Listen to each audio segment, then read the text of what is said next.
So today's guest is my kind of lady. She is a former corporate HR leader and, in her own words, recovering type A perfectionist. So I very much have a kindred spirit with today's guest. She's fast paced, she's ambitious, she's focused on all kinds of stuff. If you are in the Gilbert, Arizona area, you have run into this woman somewhere because she's all over the place. She helps her clients to be able to achieve big goals without running into the big old burnout and the complete exhaustion that she has experienced in the past too. So, Allison, thank you so much for being with us today. And Allison's coaching practice. Why don't you give us some information about that? It is called Ideally You with Allison Greek, and I can't wait for you to share with our audience what it is that you love to do with your coaching business. Yeah, well, first of all, thanks for that amazing introduction. I feel like I just want to go kick some ass today. So I was like, yeah, who is this person? I want to meet her. She's I want to get amazing. to know Oh, it's her. me. The whole time I'm writing this out this morning and I'm like checking out your stuff, I'm like, yep. You Yep, did a yep. very good job with that. Oh, I love it. Okay, well, now I'm like distracted. What am I doing again? ADHD brain. I'm going to talk about my business for women.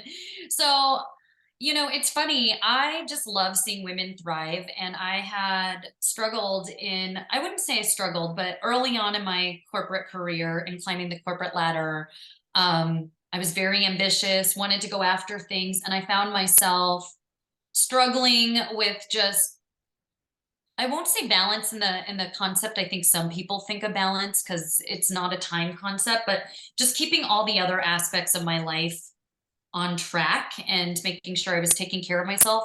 And then once I got that in order for me, I watched all these other people trying to like achieve goals, burning their teams out because of the way that they were running their teams. And I just saw a lot of people suffering. And so the work that I really do is for us type A achievers who want to kick ass at work, in whether it's, a corporate role, or even if we're solopreneurs or growing businesses. But how do we balance that with who we are outside of work? Because I think sometimes what happens to us achievers is we kind of get really overly focused on that version of us, but the person we are outside of work and how we take care of ourselves outside of work impacts how we perform and produce and stay connected to ourselves in the work that we do. And a lot of us achievers want to feel connected to the work that we do too. So there's that concept. And then how we work impacts how we go home and live our lives outside. So I wanted to do a blend of the two. So I know some people are like, so what are you? Are you a business coach? Are you like a life or a health coach? And I'm like, yes. I do it all. But not in the same way. Really, it's just helping people really get honed in on who they truly are, operating from their strengths and their values. Because when we stay in integrity with those places, that's where we take action from. So when I know what my values are, and I'm not just talking about like faith, family, freedom. A lot of people will say those things, and those are all great, but it gets a little granular from there. And it's really honing in on that, so that if we want to hit the next milestone professionally, we're taking the right actions that aren't going to impact you over here in your life. And people can't see where I'm pointing over here, but we'll stay in the other aspects of your life. Um, and if it's, I need to take care of myself over here, we're going to go and work with how do you show up and get the energy you need so you can show up in all the other aspects of your life. So I love that it's not always fits one size fits all, because that's something I think I've never liked, is fitting into a box and feeling like I have to like just be one thing. And I think that's most women. We're wearing a lot of hats and we can't just put ourselves in one box. So it's kind of melding all of that together. That was a lot of words. That makes Yes. sense. Yes, it made made a lot of sense because it's so true. I think for high achieving women, I know this is something I've struggled with, and we've talked about this before together too, that a lot of times you get so caught up because you have that high achiever mentality of like, go, go, go, go, go. And you are constantly measuring yourself. Like, what's the next milestone of hitting? Where am I at? Where am I at? Where am I at? Yeah. And it's so simple to get lost in your like who you are as a person in achieving personal goals in your business, because over here we've got metrics and we're measuring all this shit, and then over here I'm like, I still feel like I'm the same. Or if you're a mom, you're like, there's no gauge as to whether I'm doing a good job or not. One day my kid likes me, and the next day not so much, which sometimes I think is because I'm doing a better job now than I was before, you know? Or same thing with your spouse, you know, like, are you checking in with this stuff? How are you measuring things outside in your personal life like you do in your business? So it's Yeah. like we're always trying to connect the two of that. So what you do is so beautiful because you're working on the goals they want to achieve professionally and personally, because they do impact each other so They much. do. Yeah. I always tell, one of the things, and it's something that I had to learn in my own life, because I think a lot of times, and society kind of created it, and even like how corporate, I think corporate is trying to change. A lot of corporations are realizing, who you are outside of work still shows up when you're at work. You can't tell somebody Mm-hmm. like, oh, put everything to the side and now you're at work. No, it just doesn't work that way. And when you walk in the door, which for most of us, that means walking into the next room if they're working from home, you can't just shut off work when you walk in the door at home or walk out of your office into the next room. It just doesn't work that way, because the same you who shows up at your job is the same you who's still showing up in your relationships, in your body, in all the other Mm-hmm. aspects of your life. And we're a whole person, yet we like to compartmentalize. And when we do that for too long, I think that's what leads to burnout. And that's what I learned in my life. And I think what's hard is, like you mentioned, with us achievers, we can see where we're achieving certain things in our professional lives because we've got metrics, or we can see certain things, how what we're achieving there. And so I think it gives us that dopamine hit that wants us to keep going and going and going. And you and I have talked about Mm-hmm. ADHD recently. This is not a podcast on that, but realizing that I might be a little ADHD, or maybe a lot. We want those dopamine hits too. And so that's what Yeah. also causes us to become like workaholics, because that's what's like fueling that need of, I'm achieving something, but I don't know what I'm achieving over here. So I can put all my effort over here.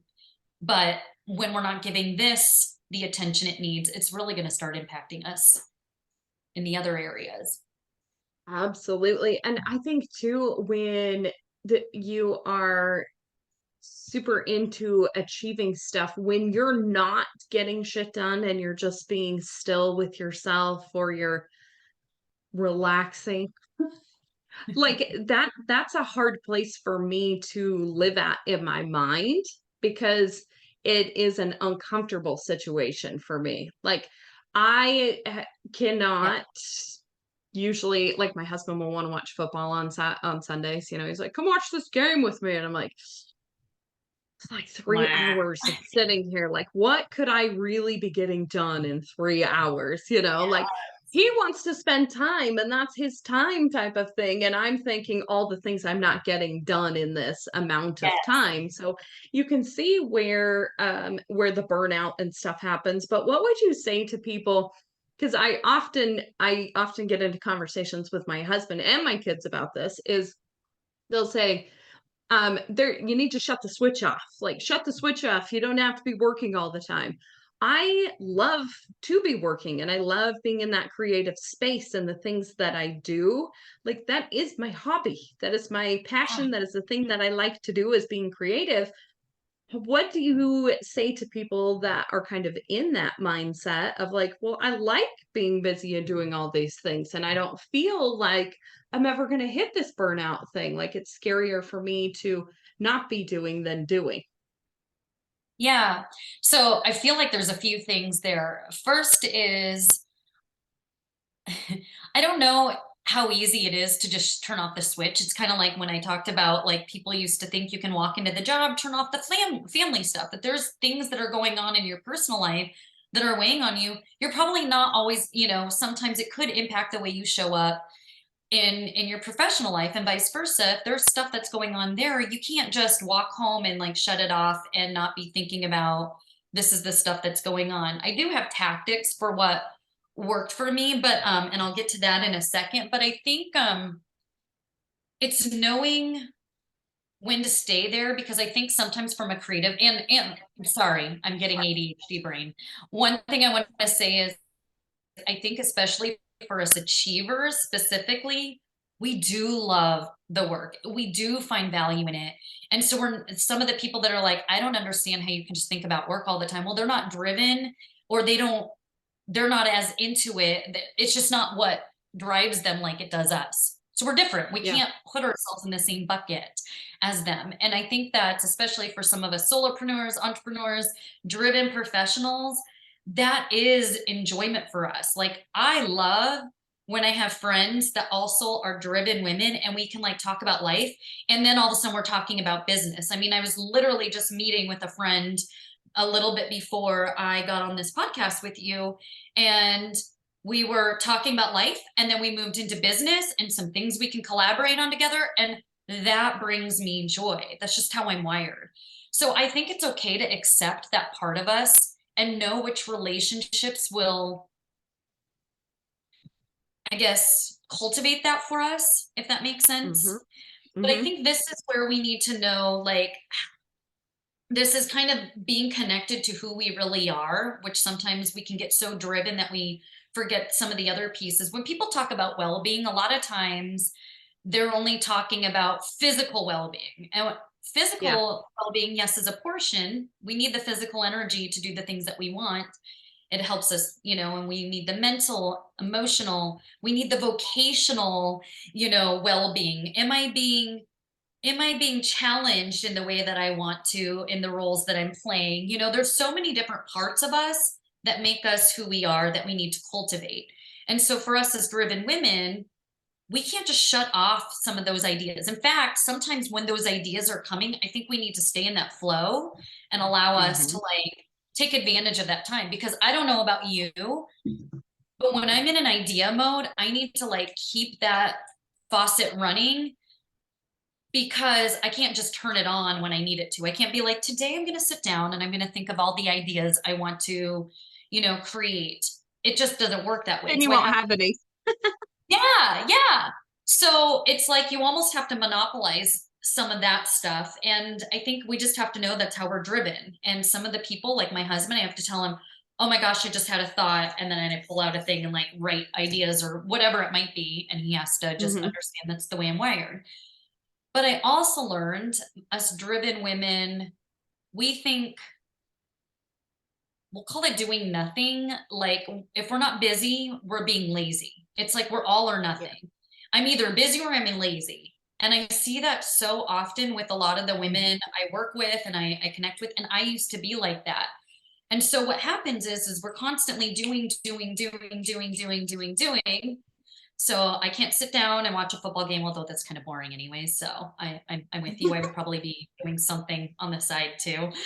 But we need to find these ways of how do I cultivate that connection time for me to be connected to myself, like that downtime.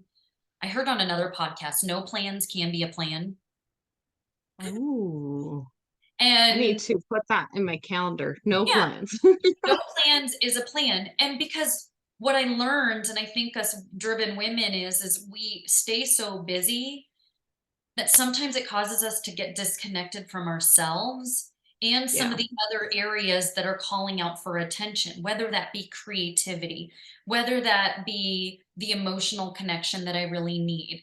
Because taking care of our well-being isn't, again, just isn't just how I'm taking care of myself physically. It could be I'm craving social interaction with people. I've been so focused on this and I need to take a time out and allow myself to be just Allison, which building my business is still part of me, but I need to be just a human Allison, not coach Allison, not speaker Allison, whatever it might be, and connect with Mhm. someone on that level. Otherwise, I can start feeling disconnected with myself. And Yeah. I think sometimes with women too, I don't know if you've ever felt like if you ever slow down, you get assaulted by your thoughts. Oh, yes. Okay. And I think what happens is our thoughts start assaulting us because we don't sit with them enough. Yeah. That is such a good point because a lot of times, for me, I'm like, if I'm not busy, then I'm thinking too much, and then I don't like being in this headspace of like Yes. questioning. Really, is how it comes to me. Instead of like, if I'm doing, I'm just getting shit done. If I'm sitting, I'm questioning, and then like that, oh, that overwhelms you with like that has just been like a very anxious spot for me to live in, and I think a lot of women are like that. Yes. Let me stay busy so I'm not in my head, Yeah. I'm And I think, actually doing. yeah, but we need time to be like, there needs to be a balance of both of being, because when we have that time to be alone with our thoughts, whatever that might look like, um, Mhm.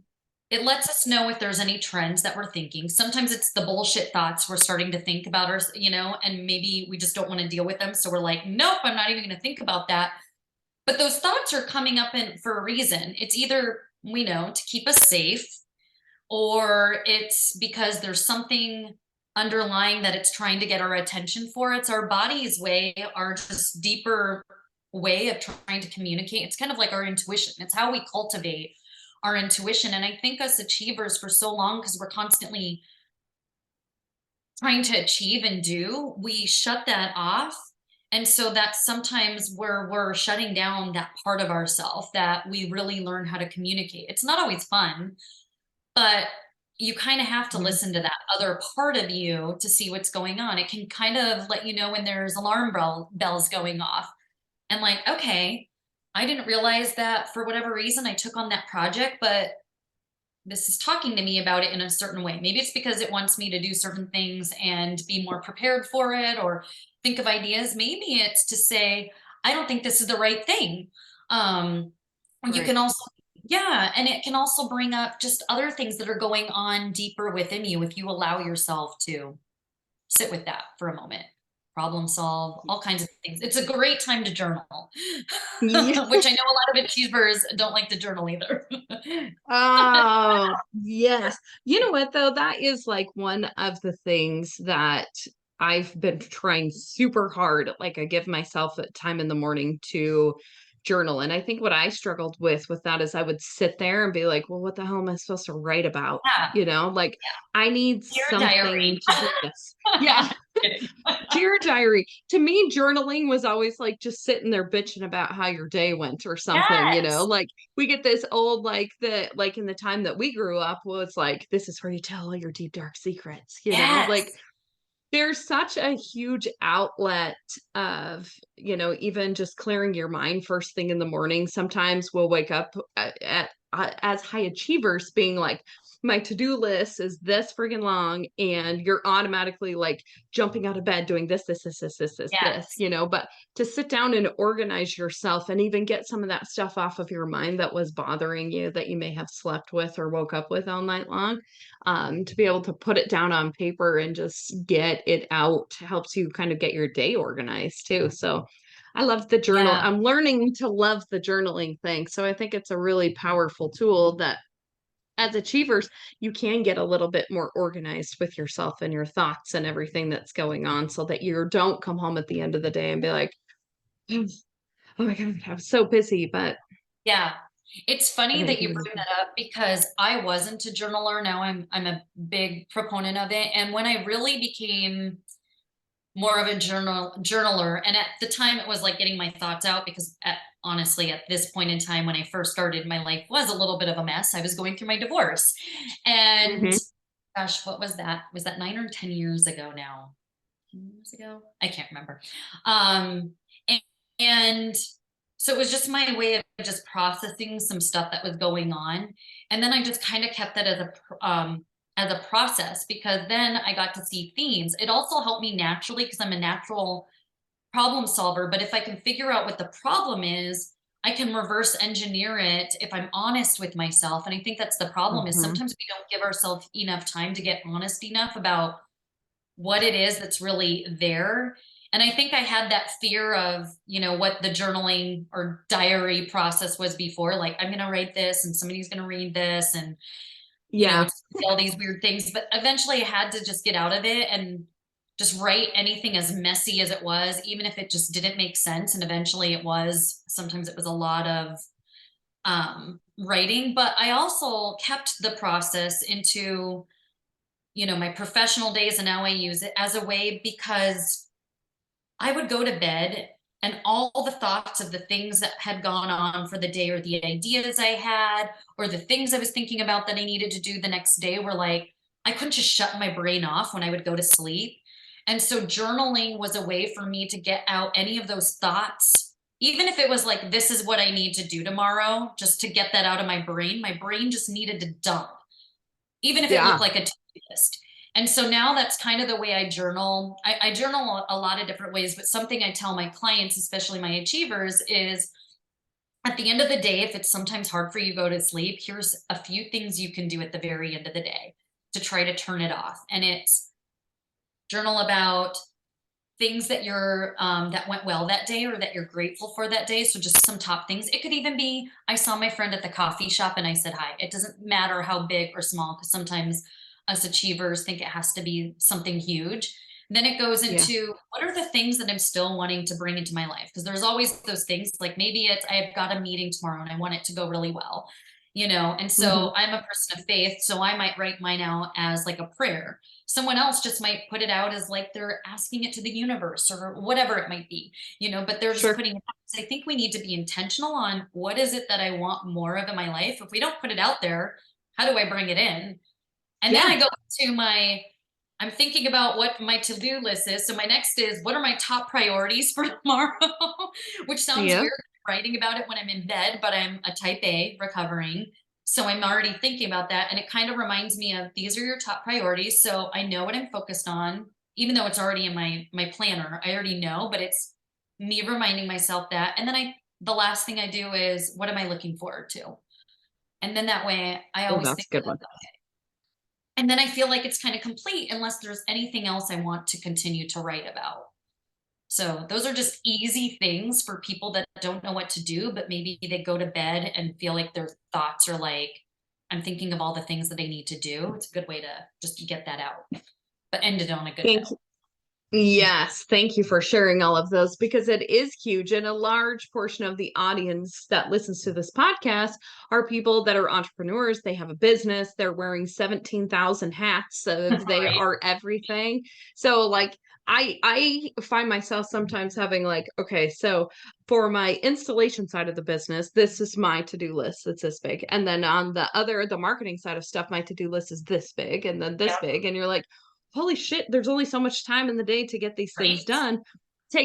Which day are you focusing on these specific tasks so you don't feel like you're a scatterbrain all day long, I Yeah. have dedicated one day that I work with the installs business and what are our top 3 things that we want to accomplish today. And you really dedicate that time to doing those things because I feel like sometimes too, even though we get it out and we journal these things, we've now built a to-do list that a superhuman cannot accomplish. So you're feeling like you're still Right. not Yeah. getting things accomplished. What would be kind of your biggest piece of advice for someone that is consistently doing that to themselves? Like you're truly setting yourself up to fail with this massive to-do list of things. What do you think are some of the most helpful tips to help people Oh, yeah. start doing that or get through it? Yeah, and it's funny because I used to do this with my teams, even in my corporate days and being a leader, because I led teams and then would do other things on my own and then have my own projects and my own work outside of that. So I had to get into Mhm. that. But then when you're an entrepreneur, yeah, you wear so many different hats. I kind of look at it as, have you ever heard the phrase of like, your eyes are bigger than your stomach? It's like you go in somewhere and Yes. you're like, oh my God, that looks so good. And you order all this food and then you're like, crap, I am so stuffed. Like that was not fun, or I can't eat it all. And now I feel like I Good wasted all this stuff. analogy. It's kind of like we do that with the tasks, right? We're so advantageous and so ambitious that, and I do this with my time, like in my day, my husband's like, you literally will like try to see how much you can fit in sometimes. Like I used to be like the person on my days off, like, okay, we need to do this. And then right after we go there to be efficient, we need to stop here and do this errand and blah, blah, blah. And he's like, oh my God, I can't. And I'm like, I can get it all done. What are you talking about? Um, They're like, when are we gonna eat? You're like, we don't have time to eat. Grab a yeah. board. Come on. Yeah, bring your snacks. Chop chop. I try not to be like that anymore, but sometimes it creeps up, I'm not gonna lie. But I think it's, again, it goes to prioritization, which I know that gets really more focused. So again, when you think about your values, and I know like what's important to me and where am I trying to head, so you're aligning your goals and your values together. I'm going to look at what are my top things. Obviously, for us, if we're business owners, income generating activities are always going to be like, that's, taking care of your clients, and the income things are going to probably be the top. But we know the admin and some of those other things, whether it's marketing, I'm going to just talk to this piece, they need to get done. Otherwise, we're not going to continue to cultivate that, or we're going to have a lot more work that we're not going to be able to do if we're not doing the admin stuff, right? Like it's all the Mhm. stuff that isn't the fun, sexy stuff that nobody gets to see, but it needs to get done. Sure. So for me, and I started doing this several years ago outside of my regular meetings. I am one of those. So I talked about what I do at the end of the day. At the end of my work day, so I plan my week out in advance. So I am always looking at my week, usually like on a Sunday, and Hmm. I'm looking at the week ahead, you know. Yes. And so this is where I already have my meetings, whether it's client meetings, other things that are ongoing. And I know, okay, these are the things where I need to be. These are my projects that I'm trying to work on, or I'm trying to, maybe trying to cultivate this relationship or whatever it might look like. Where can I fit that in? But I need to leave myself some white space, because again, knowing about myself that I will literally put things back to back, and I had to learn this in my corporate days, like you got to give yourself the buffer space, otherwise I'm not really ready to go. And I also have Yeah. to remember my energetics of sometimes switching from one mode to another mode isn't actually going to work for me. So that's kind of knowing just yourself. So when I Yeah. only set usually three top priorities for the day. I might add in a few extra ones. And if I get to them, it's like, yes, that was a rock solid, amazing day.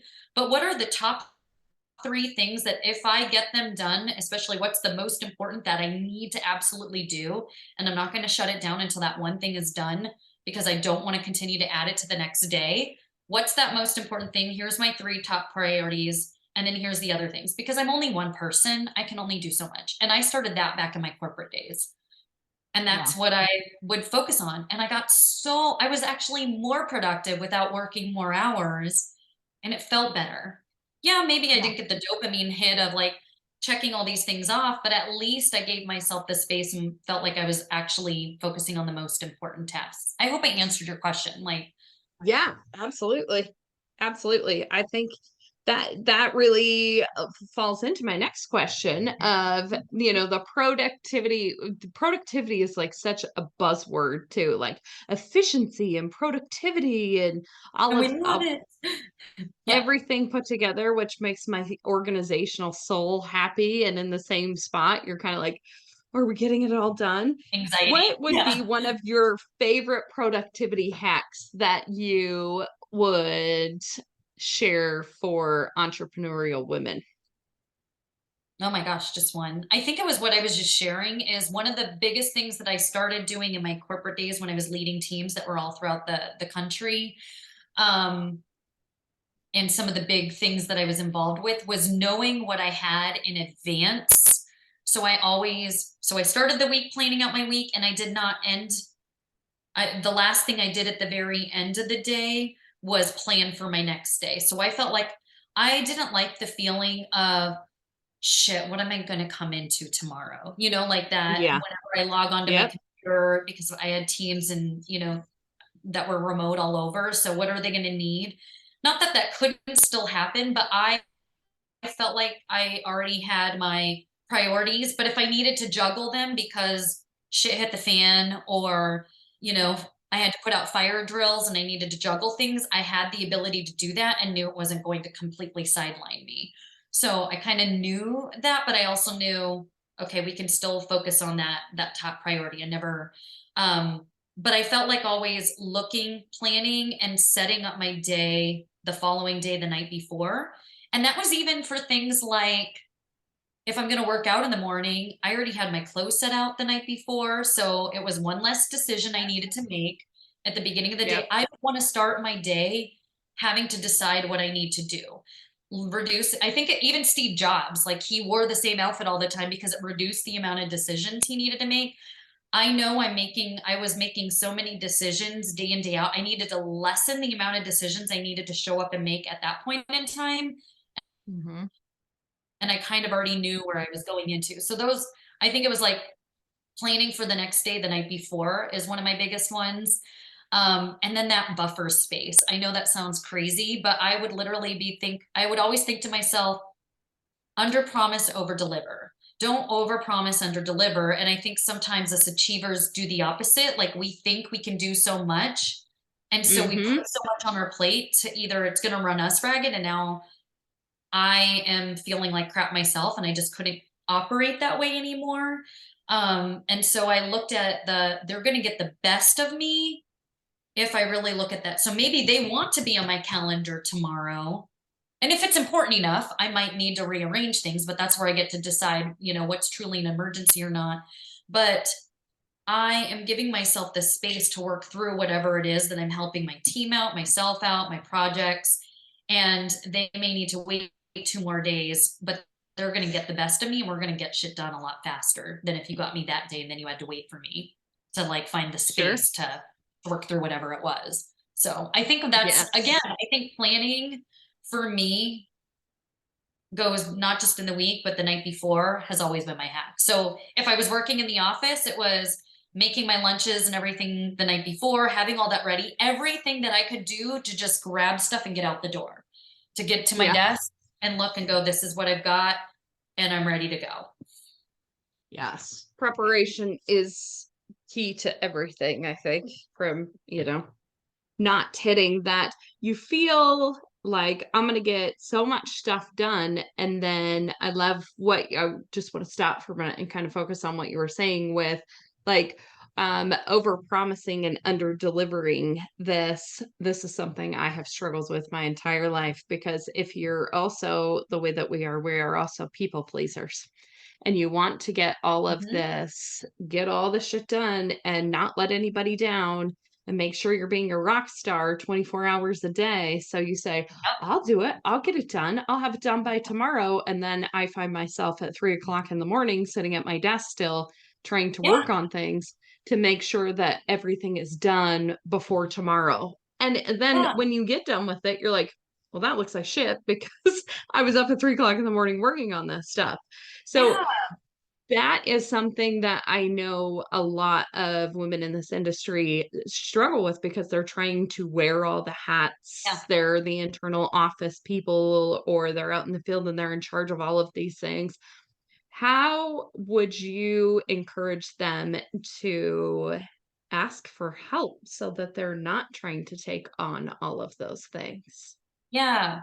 A couple things, because I even want to go back and it's the buffer time too, I want to talk about, and then I want to get to the help piece because I think sometimes, in fact, I'm thinking of a specific client I was working with for, and her story is like a lot of us. In fact, I'm like, this used to be me, but she felt like the own projects and the ways she could do, the things she wanted to do to grow her business, she didn't ever get that time because again, emergencies were always happening. Her clients were reaching out. She felt like she needed to drop things to go find answers for them right away, or she wanted to answer their questions in the moment, or felt crippled, like almost paralyzed if she didn't have all the answers right then and there. She felt like she needed to give them all the options as soon as they were on the phone. And so we started talking about, why do you have to have all the answers right then and there? And why do you have to answer their questions right away?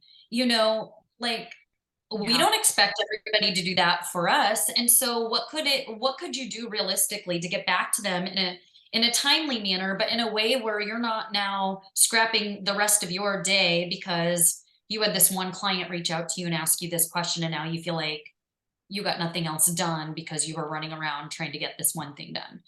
And so Yeah. I think it's that, take a deep breath, slow down in those moments and go. And I mean, I know you're in the septic business, and so sometimes that, Mhm. it is a little bit of emergency if there's like a backup or something, but in some situations, a lot of us aren't, even firemen and first responders get time off. They're not working 24/7 all the time. I mean, some of them that is their role, but they will have their days off. And so Yeah. we're not first responders. We may feel like that, and they can wait a little bit is what I used to have to tell myself, like, nobody's dying.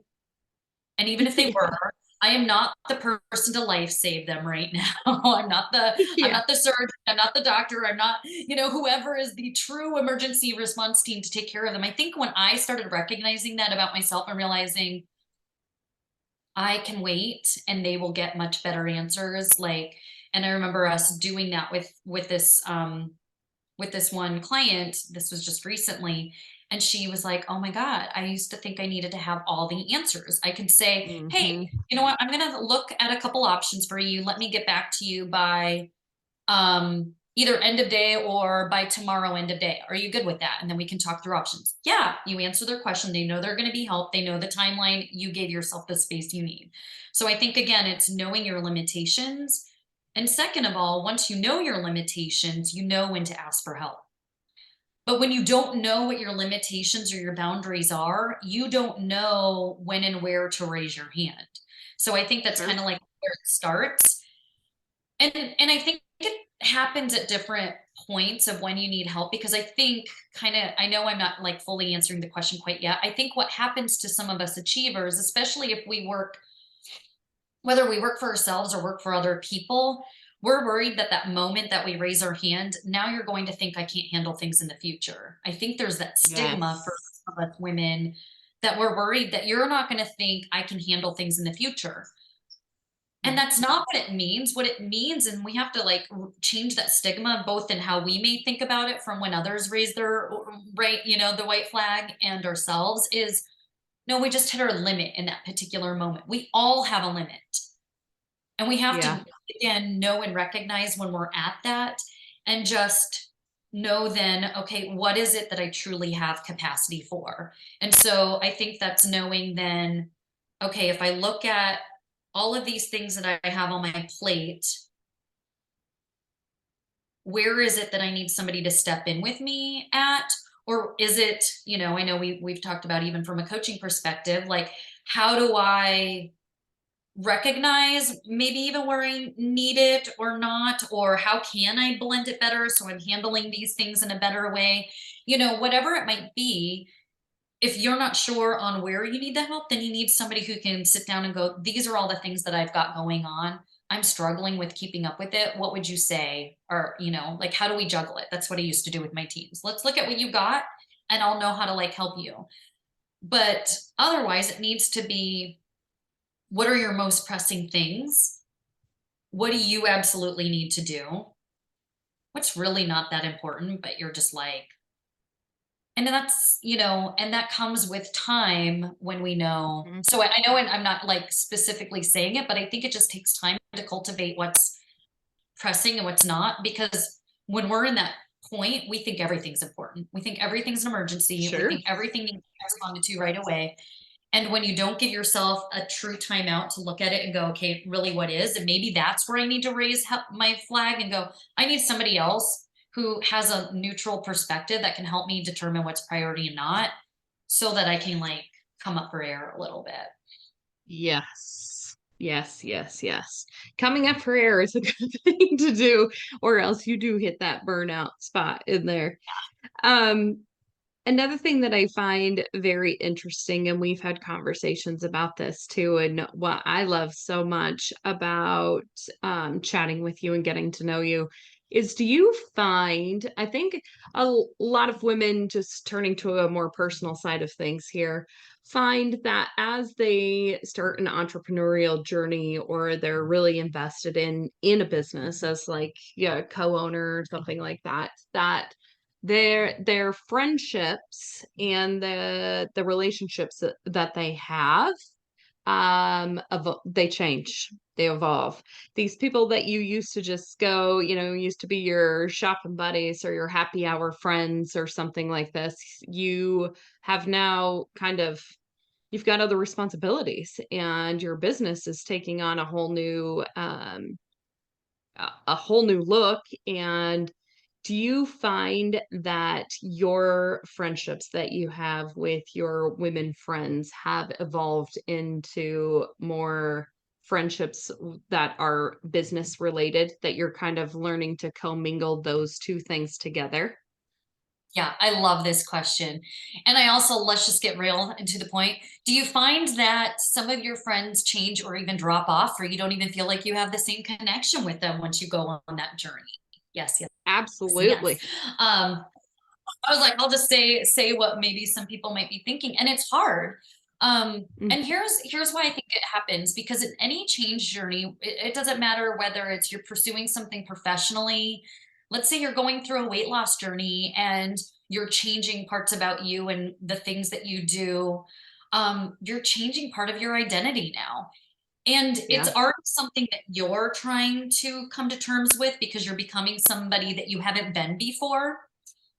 And even as we go to different stages in our businesses, we do this too. But it's Hmm. you're becoming somebody you haven't been before. So you're having to do and act in ways that you haven't. And it's confusing to some of the people that maybe have been in your life before. I've unfortunately have lost friends, in my journey as I decided to go out on my own and create my coaching business. And I've learned that some relationships I don't connect to the same way that I do. And then I find that the relationships I really do connect with are, yes, those women who can understand my journey. Like I Yeah. was bringing up, and even why you and I connect is we can talk personal, but we can also like go to the professional or the business side, because that's still a part of who we are. And when we feel like we've been in relationships before that can't understand this part of us, it almost feels Hmm. like you're cutting off a part of you. And so you feel like you can't show up as who you really are because they don't Yeah. understand that part of you. And so yeah, you will see your relationship shift. And it's hard. And I think that actually can keep people stuck from growing to where they want in their business, because they want to hold on to those relationships and they don't want to disappoint those people or upset them. So they try to stay the same. And the thing is all relationships sometimes have seasons. You might Yes. be in a different season of life. And if you're going to disappoint them because you've got to focus on these new things and your time and energy goes to a lot of building the business, and we know a lot of time and energy goes towards that, and you can't help that you want to talk about your business all the time like it's your freaking baby. um, Yeah. it's hard when you don't have that support. And if you're trying to make something big in your life, you're going to have to realize that maybe some of those people can't come along with you, and you're going to have to find a new community of people that do understand, are on the same journey, can support you, or have been there. And I think that's what's really helped me along the way. I know I went a lot of places, but I hope. No, I love it. I love it. I'm I like, heard ah, that on I heard that on another podcast too. They were talking about how, it was just kind of a season where my business is so important to me and my family is so important to me. And I don't really have a lot of time to just be like, oh, girl time, I'm going to go hang out with all my girlfriends and not kind of commingle some of them together.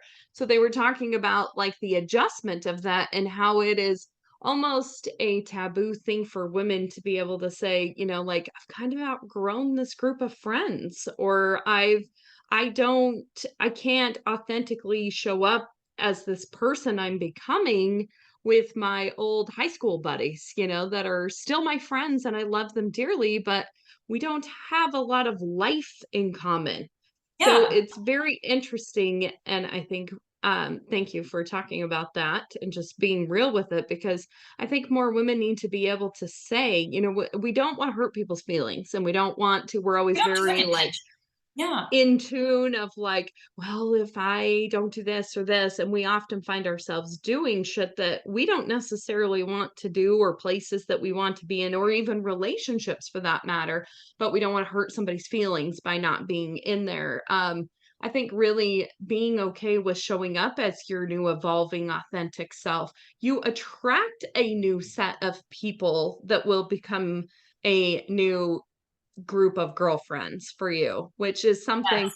for so long I kind of kept in that shell of like, well, this is my specific group of friends and these are just my friends. And most of them don't even live where I live at now, but you hang Yeah. on to it for so long. And when you actually put yourself out there and you're around other women that are doing the things that you want to do, you start attracting, you have this different vibes with people, and the authentic deep Yes. root of you that may have started those old friendships, you will find them in other people, just like Yeah. you and I met at a networking event, and Yep.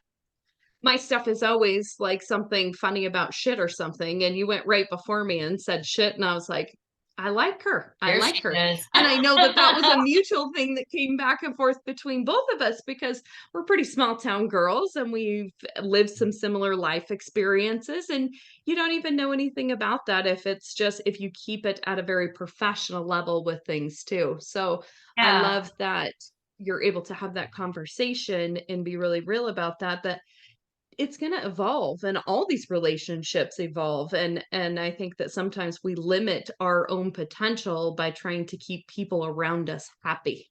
Yeah. And you know what? It shows up in so many different aspects of our life. Like, definitely in business, of course, we're seeing that seasonally, but some things that may even resonate for other people, or maybe they might be on a journey like this. But I remember when I was going through my physical health journey, transformation journey, and losing weight, and even getting into the running community. So I had lost quite a bit of weight. So I had to change things about my lifestyle.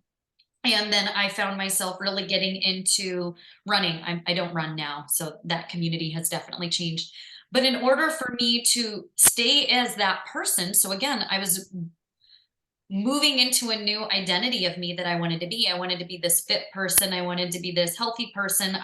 Physically, because health is more than just physical. I always want people to know that because it really irritates me when just people look at people and go, oh, they must be healthy. They could look really fit and be the unhealthiest people, mentally, emotionally, maybe even Yes. physically. So I just want to call Yes. that out. So I'm not saying that physical, but for me, it was a physical and an emotional and mental journey. But I was getting into running. And so if I wanted to get into doing endurance running, I needed to surround myself with others. So you know what I did? I joined a running group. And then I now identified myself as a runner, and I found myself wanting to hang out more with my running friends. It was, maybe we would grab breakfast and something after, a long run, or on Saturday mornings, that's what we were doing. And we were connecting that way. And now those were the people that I was attracting. So I want people to know that this can show up in any aspect. And now it was less me hanging out with my prior friends that I just went out late on Friday nights and drank did the drinking and stuff with, because I knew I had to get Yeah. up early on Saturday morning, and I had my accountability group that I'm going to run early in the morning with them. And so it caused me to start shifting differently, which meant I maybe not spending as much time with this group of people over here. And again, that's definitely what happens as far as entrepreneurial and all of it. So I wanted to share that because like sometimes people think, Yeah. well, I don't understand if you're still the same person, you're just changing what you do. If I change my job, I'm not, I wouldn't not to do those things with you. But it's so different. People who have not built their own businesses, regardless of how big or small, do not know how much mentally and emotionally we take on just to try to Mhm. get things off the ground. The ideas, the things that we need to cultivate with. You're like we talked about, you're wearing so many different hats that when you work for an organization, you usually play one role. You might do different tasks within that role. But when you are in a business and you're a business owner or you're creating something, you're doing it all, and it takes a lot of Yep. mental energy that people just don't understand, and it's hard to explain unless you're talking to someone who has sat in your shoes. Oh, absolutely. And I tell people that all the time. Like I always, the analogy is like, you can tell people what they should be doing with their kids and how to raise their kids, and then you have kids, and then you understand how much those people had no idea what they were talking about or didn't understand, Yeah. that it's very, it's something that from an outside perspective, even if you have a partner that has not started their own business and they haven't bootstrapped it from the beginning of stuff, like there may be some inadequacies of compatibility and conversation with that, because I know that was something that I struggled with in my marriage too. At the beginning was like I was business, business, business, business, business. And it was like, well, when are you gonna shut this off? Or when are you gonna, like, do you ever just turn this off? Like you gotta like, is that all you Yeah. do is I go work? to work and I It's shut it off and you're like, but it's not the I'm like, same. I don't want to shut it off. I like it. Okay. This is what I Yeah. do. This is who I am. This is my hobby. Yeah. you know Yep. there can be some little inadequacies in conversation with stuff like that. How would you encourage people if they're struggling with something like that, even in like their intimate relationships, how to kind of maneuver through that without it causing serious rift between people? I think that's also why it's important to have a community of people that are on the same journey and understand, because we can't expect our partners and our spouses to fulfill every need of us. That's why I say we're a whole person. We have all these different parts. And, there's a lot of people, whether it's in friendships or their relationships, they expect that person to like fill everything. And you know what? That's just bullshit. Yeah. That person will Yeah. never, and I can't expect him to fulfill all my needs, nor am I going to even think I can remotely fill all of his. And from like a he's going to have conversations with his guy friends that I'm not going to be able to have with him. And he has his networking friends. He works in the commercial construction industry. And so he has got guys in the industry that he works with that they meet for cigars, whiskeys, and that kind of stuff. And I'm like, go for it, because I can give you some conversation about it, but I'm going to think about it from a different lens than you are. Like, I'm going to start giving you Yeah. leadership coaching and tell you what you should do with your team. And I think sometimes he's like, no, I don't need that. And so he needs to They have love that. to be coached by us. Don't you know that? Yeah, yeah. No, I don't think so all the time. I'm like, do you want my advice or the wife answer right now? Because I don't know if I can give you the coach side of me is coming out. Um, Yeah. or even the prior HR leader in me will come out in certain things. But I think that's the biggest thing, is knowing that, so that if we have that outlet and we're getting it, we know we can go to them, and it's still an extension of us. We're still not going to be able to completely shut off talking about our business from time to time. It's part of who we are. And if Yeah. anybody thinks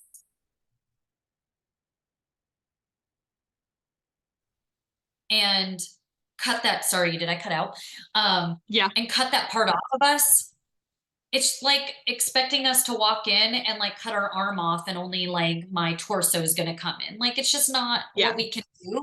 It's just, if we've got the outlet where we're getting that filled a little bit more, we don't have to do it as much with them. Yes. Yes, yes, yes.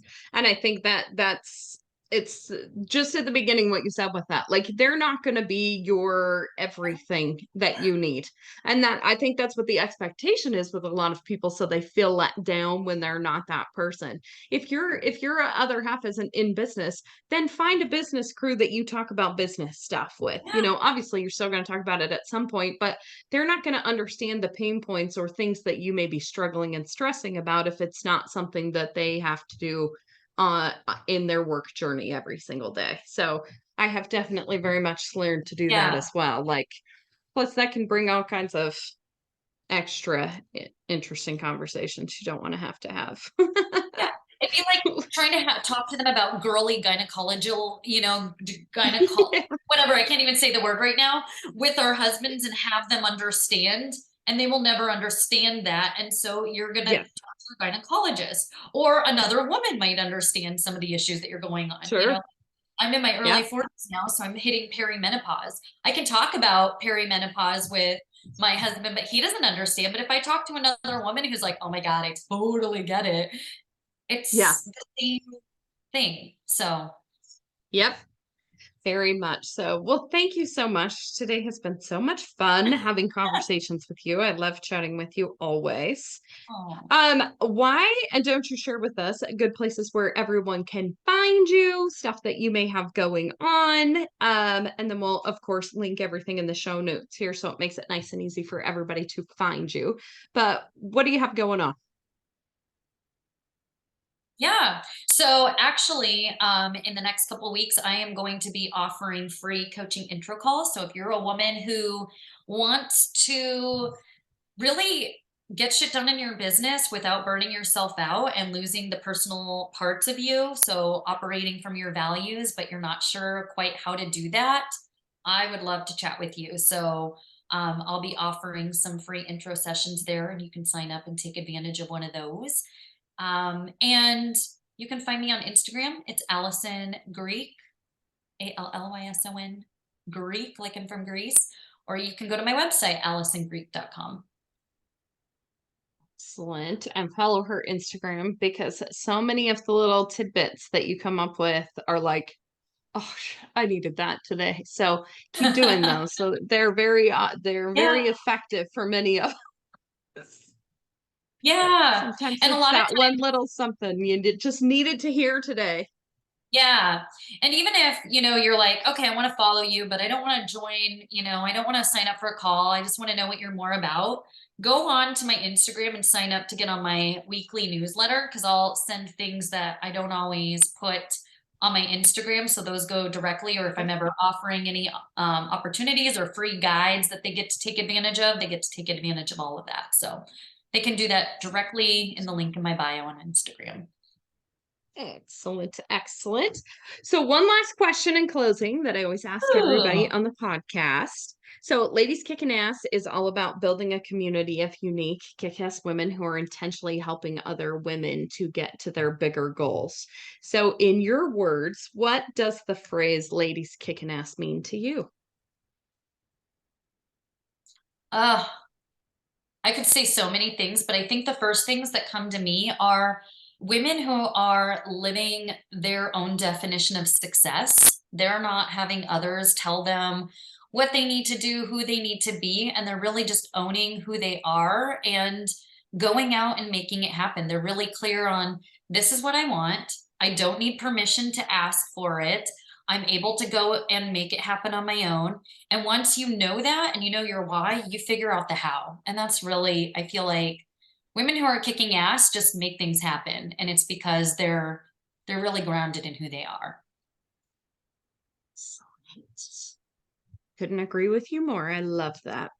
Thank you so much, Allison. You're Oh, always a pleasure to talk to, and it's so much fun to know you. So, thank you for everything that you do for everyone. thanks, lady. I appreciate you too.